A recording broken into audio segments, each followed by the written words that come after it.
The work of caregiving is always challenging. Sometimes everyone needs a break.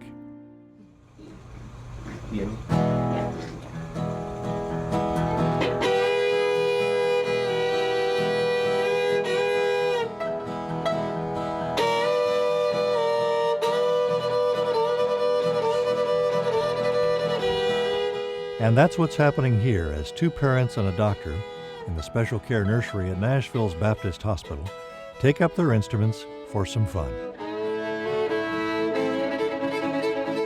Fun gives the hearts of servants a lift here at this healing hospital. Music is part of life, especially here in Nashville, Music City, USA.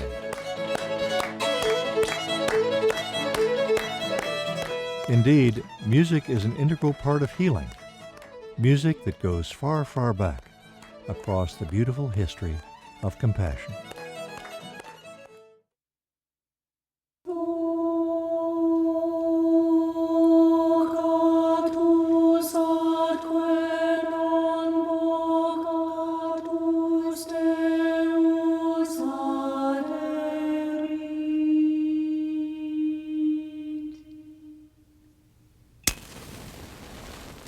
Across the millennia, there is a rich tradition of healing. At its center is a golden thread of love that weaves through the hearts of every caregiver who has ever lived.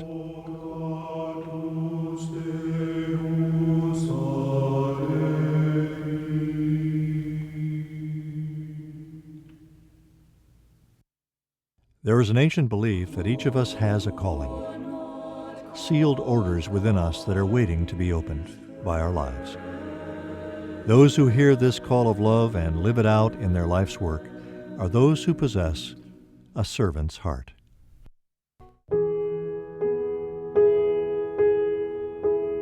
Every hospital has some compassionate people. In a healing hospital, the goal is to awaken the spirit of loving care in each and every partner.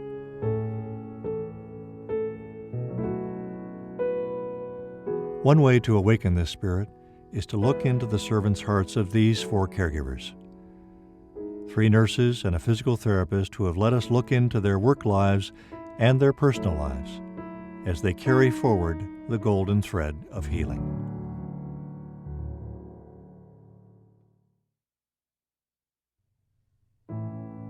Nurse Lorraine Eaton works on the edge of death every single day.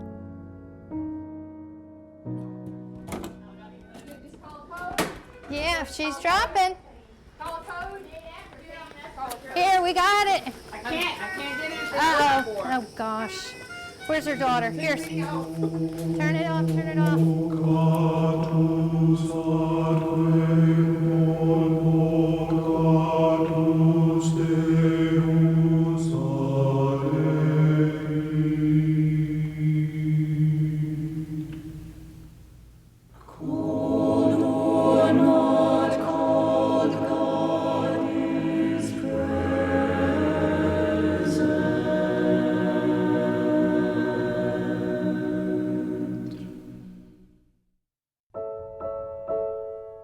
Trina, we're getting a baby.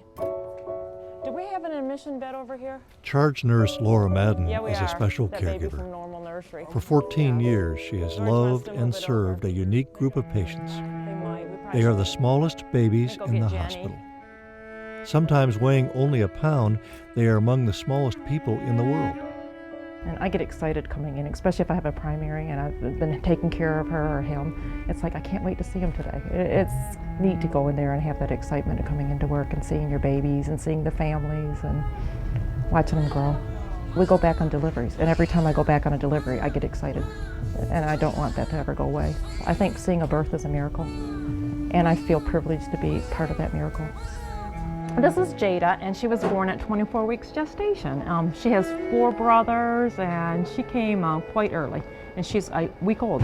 But she's going to be with us for a long time. Probably she will be with us until her due date. And so, you know, you figure when they usually go 40 weeks, and she was born at 24 weeks, she's got a long time here.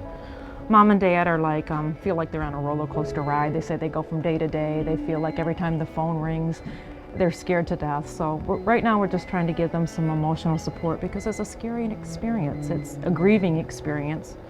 You expect a big healthy baby, and then you have a baby that came this early, that's hooked up to a lot of equipment, and that you're not able to hold and bond with. So right now, not only do we take care of Jada and her medical needs, but we take care of the parents and their emotional needs because it's scary. Your mama called and she said that she's going to be in a little bit. She said her and your daddy will be in here this afternoon.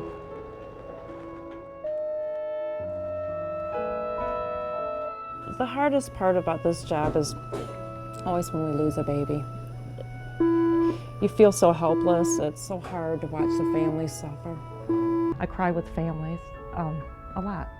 I still cry, and I always will. And with a family that loses a child, I'm not afraid to go in there and be with them.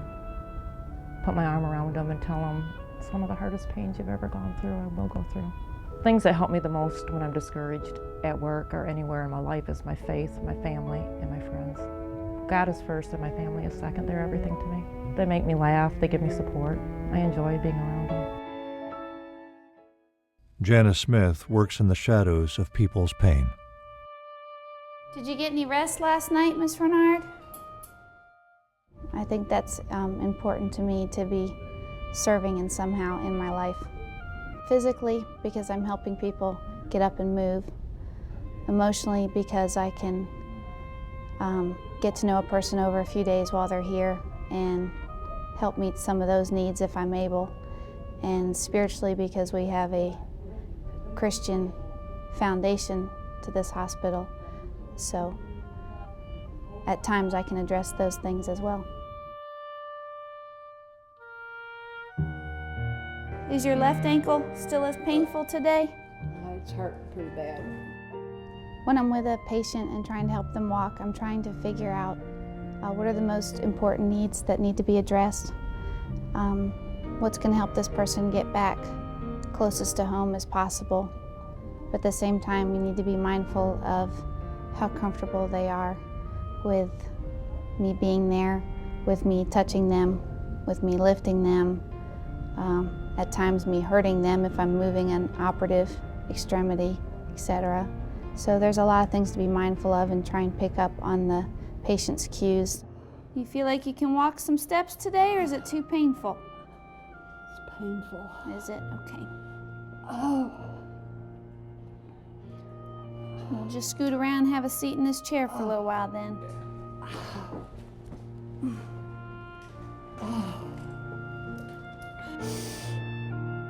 The hardest part of my job is causing pain. Oh, I'm sweating. Okay. Oh, there we go. Oh. Just gotta get your feet under you. They're gonna get the best outcome if you help them through this pain for a few days, and then they're gonna be feeling a lot better.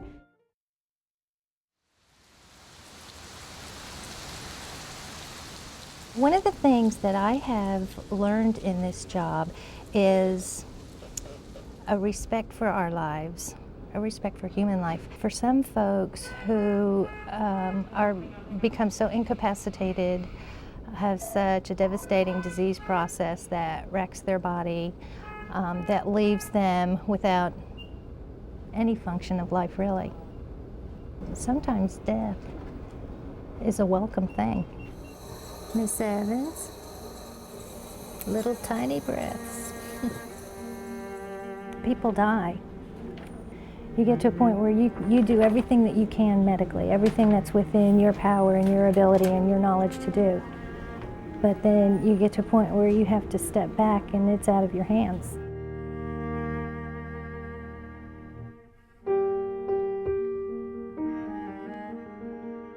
I know what I needed at the time that my mom died. I guess maybe that gives me a little bit of insight into what other people might need.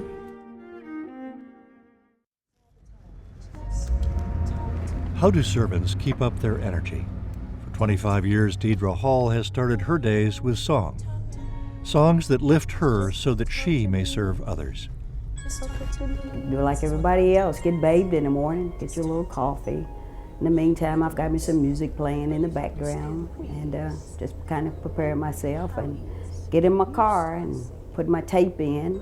And the name of the tape is Open Up Your Heart, you know. And that's what I do every morning. I open up my heart to the Lord so I can hear what He wants me to do for today. And I ask the Lord to bless me in the mornings. Bless me. And I know if I get a blessing, I can give a blessing. And you have to be a blessing to receive a blessing.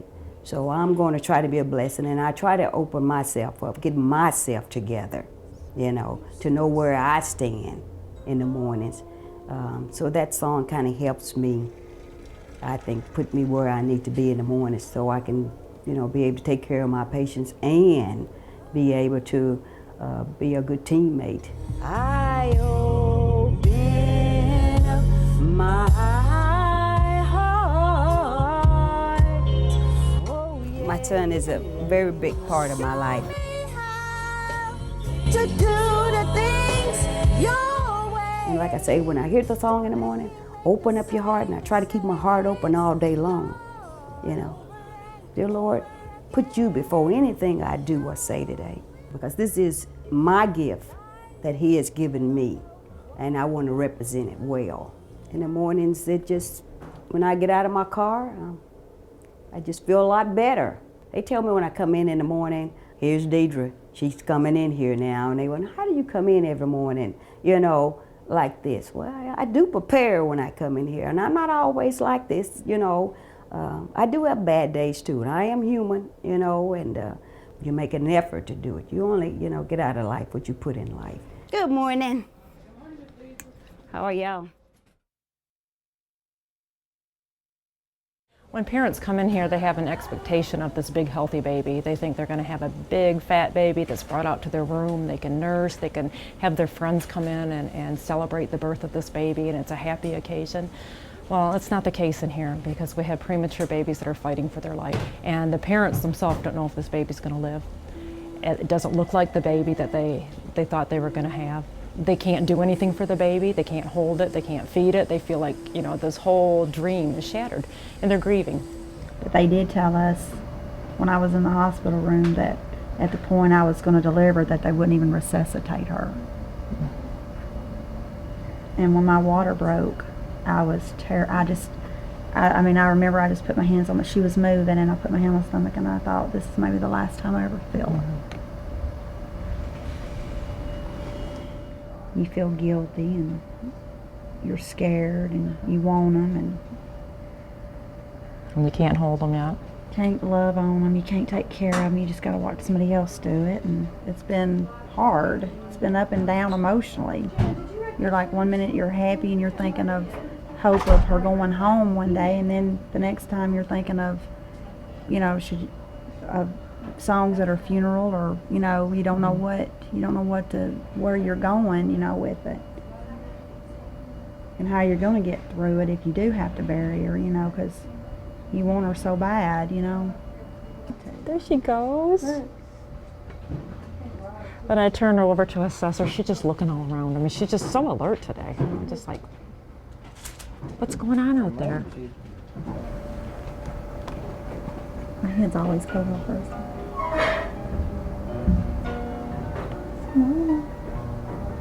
She loves it when you touch her.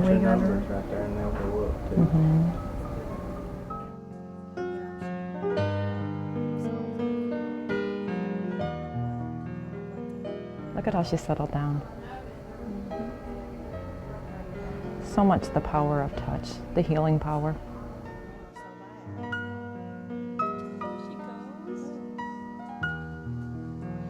To not know for 3 weeks at a time, every other day, to be told she's not going to make it.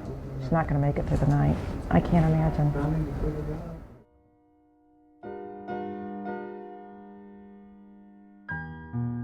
Amazingly, with a family of 5 and a full-time job, Laura still finds time to volunteer her efforts at the Mercy Children's Clinic, where she uses her special training and her unique gifts of loving care to look after small children in deep need of her help. A calling is you're there to give. You're there for because you love to do it. You're there for your heart. I love my work. It's not just a job, it's a calling. Not just a job, but a calling. That's why you see such joy in Laura's face.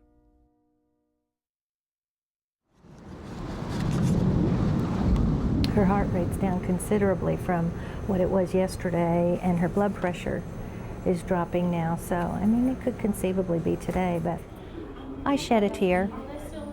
I don't cry easily, but I always feel it. I always feel the pain. As a servant caregiver, Lorraine has been present at death as much as any doctor or chaplain, and her heart always remains open to help families.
I don't know if you ever really get used to it.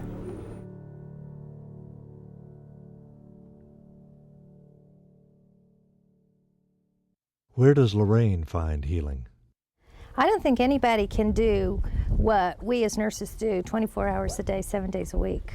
That's asking an awful lot of ourselves. When I go to work, I have to set my family aside for a while. And of course, they're always a priority. You have to have a place where you can come and kick your shoes off. See, I'm a no shoes person at home. It's a whole nother life. It's just a whole nother world, a whole nother place to be.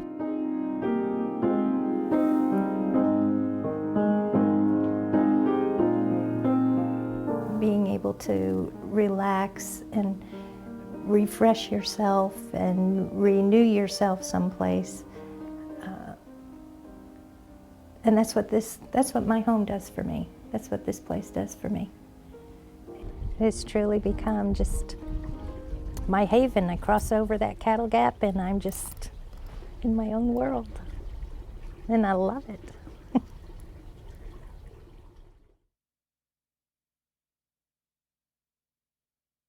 On my toe. No, I won't put a chair on you. Okay, now we're holding on to you good. We've got you. At times, patients are very upset with me for bothering them, and each patient's different, and you have to keep your ears and your eyes open to see what they need. In the middle of this scene, stop. What about Janice? What are her needs? How does she maintain balance as a caregiver at home and at work? Hey,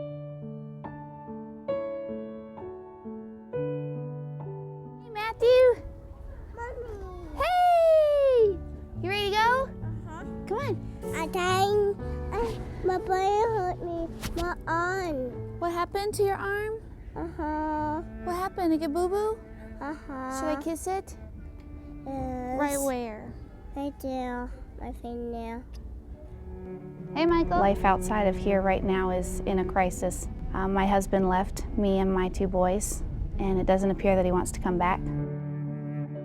Matt, who's 2.5, when I was pregnant with him and getting ready to make some changes in my life as far as maybe being a stay-home mom for a while or not sure what I was going to do, talking that over with my husband, he said, I don't think you should leave your job because I'm not happy in our marriage and I might leave. Since that time, I've pretty much been a single mom. It's changed the way I do things around home As a single mom, you have to not only do all the running around errands, shopping, groceries, all that, but you have to make it fit in with the kids. From there to here, from here to there, trucks big and small go everywhere. One fine day, a fox traveled through a great forest. Well, I guess, anytime you go through a divorce, you think, oh, it's all my fault. I'm such a bad person. What did I do wrong? The hardest part of my situation is missing being part of a whole family. I enjoyed being a wife, and I actually thought I was pretty good at it. And I miss that. In the evenings after the kids go to bed is a hard time, because that's when you'd be spending time with your husband. Or Christmas was really hard on me. Crying, loving my kids, cuddling up with them, and just remembering what I do have and knowing that things can be worse. I don't know how I keep my energy up other than God giving me a hand with what I need to do. And, just waking up and seeing your kids' faces and knowing you have another day to go out and take care of people. We're going to keep it straight. And I'm going to keep it supported. We'll get you a pillow. Put a pillow underneath my leg. Yes, ma'am. Here it comes.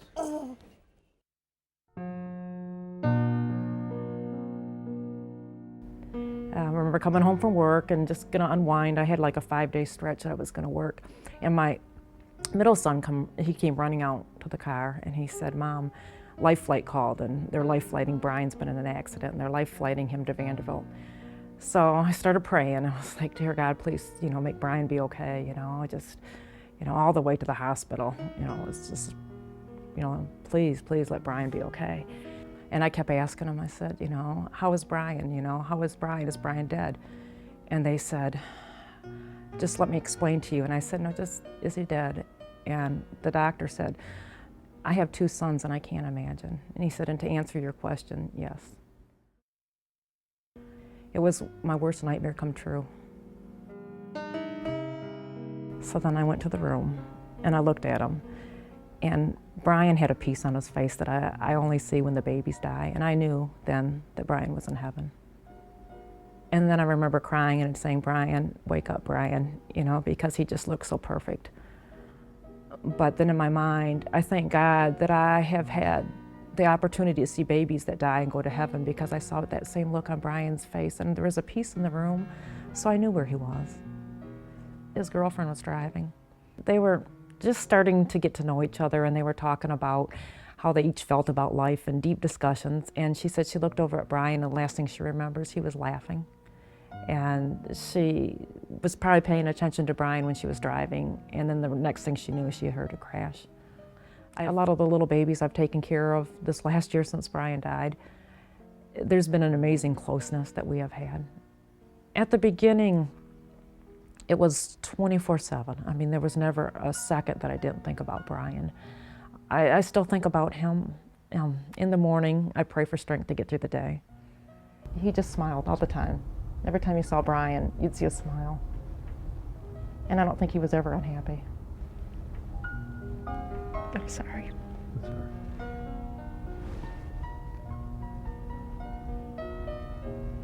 Yeah, I think you always learn, it's always hard because you never really truly believe it.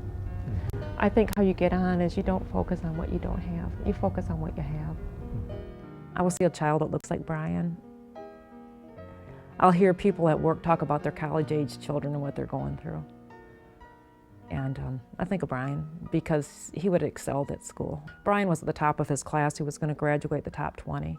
And graduation was one of the hardest days because it was a day we were going to celebrate. Brian, you worked so hard. We were going to have a party for him. My faith has helped me get through this. I can't imagine going through this without my faith. I think before I was a little bit afraid to get too close, that I would love too much and hurt, because I've lost a couple of babies that I've gotten so close to. So, I mean, my heart would be there, but there would be a little bit holding back. And since Brian died, I know that it's better to love and lost. I've got so much joy out of Brian, and so now I'm not afraid to step into difficult situations, I'm right there. You know, I've been there. I know what it's like. You know, I know what it's like to be waiting to see if your child's alive or not.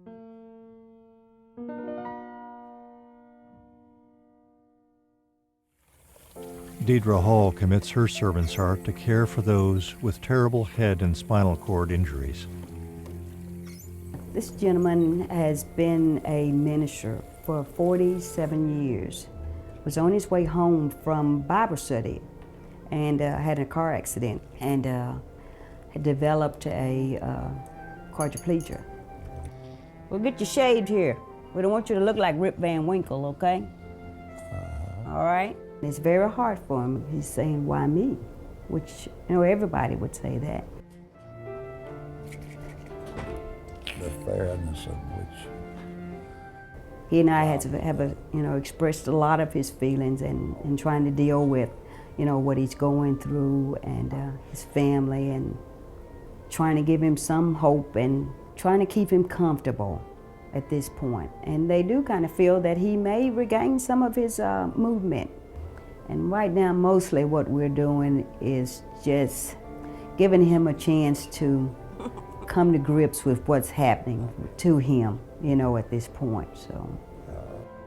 But I know me, if I was laying there, I'd probably be the worst patient in the world because I know I won't have the liberty of doing the things that I've always done. They've been cut off just like that, nobody asking me or told me that this was going to happen, you know, so. Put yourself where they are for 1 hour and think about some of the needs. I mean, I'd like to have somebody that's coming in there with a smile on their face, you know. I can't help it if you don't like this job, but you don't have to bring it in here and show it to me. I've got my own problems. You're bringing yours up on me. So I try to go in there with a smiling face every day because actually I should be thankful myself. That could be me lying in the bed. Watch your chin. It starts with me when I get to work in the morning to decide how the day is going to run and actually how my patients are going to be taken care of that day. All right.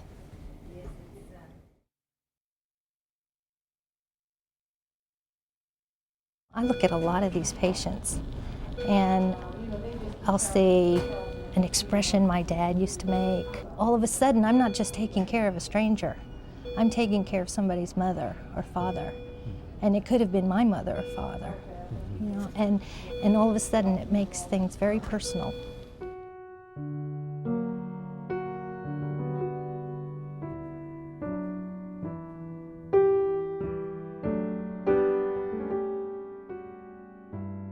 He who refreshes others will himself be refreshed.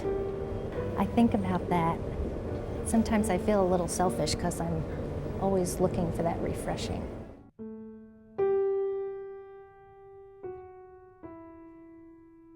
Every nurse is busy, but Lorraine has learned the enormous importance of her healing presence, even though she understands it's unlikely she'll ever see this patient again.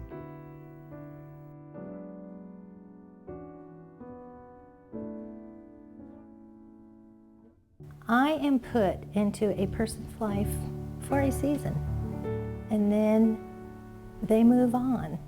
And sometimes it would be nice to be able to move on and follow and see them get well and go home, but you know, that's not always what our role is.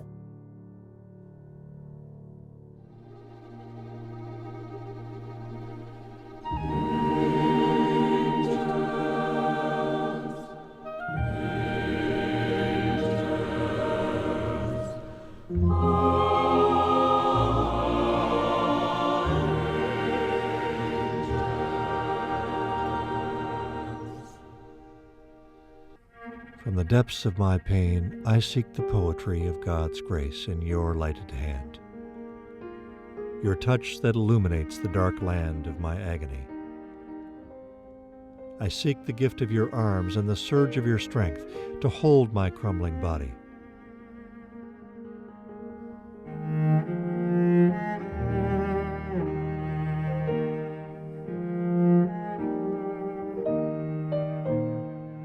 I was once a little girl with the grace of youth.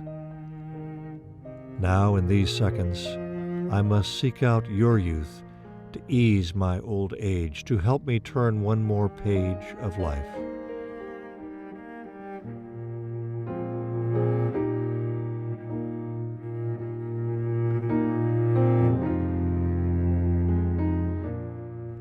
On this day, in this moment, in these seconds, I ask that you reach out to meet my need with the threads of your strength.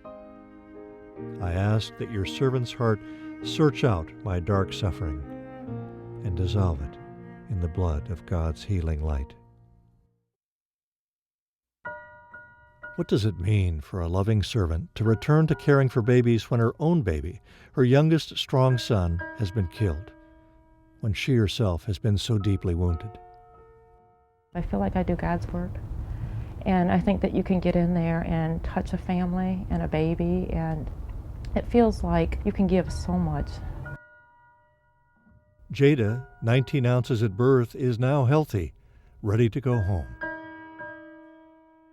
What I see when I see these babies is the fighters in them, and I see how they have such a fight for life. And I think if they can do this and they can go through that, it gives me strength to go on. Group hug. Group hug. I know I've been weepy all day. This is a Purple Heart, one for her and one for you, for Preemie. We'll stay friends. We've been through a lot. She's a toughie. It's been the hardest I know. 4 months I've ever been through in my life. I've seen you grow too. Just like Cassie said, you have been amazing, Hannah. And look at you're taking home for Christmas. I just hope I can take care of her. I've seen you with her, Donna, and you have been amazing. You know your daughter, and you will do wonderful. And you take it a day at a time. Remember how we said at the beginning? A day at a time. That's all we can do. And that's doable. Take and just go. When they were really sick, her and another little boy were fighting for their lives. He didn't make it, and he sent his toys to go home with Jada. So, little Roland sent his toys. 3 months the 18th. So we never thought we'd see this day with her. I'm gonna miss you. You're a little miracle. I miss you guys. Love you guys. We love you too. And everybody. I mean, I was just outside and the stock lady was saying, Jada's going home? After 4 months of living together, Love you guys. 4 months of hard work, Have a Merry Christmas. Love you. We're going to start big ones. Bye, guys. Love you. 4 months of suffering, of tears, and of joy. Take care. This family now goes home with their healthy baby. I'm so happy for them. Laura and Cassie stay behind to care for the next family. So much.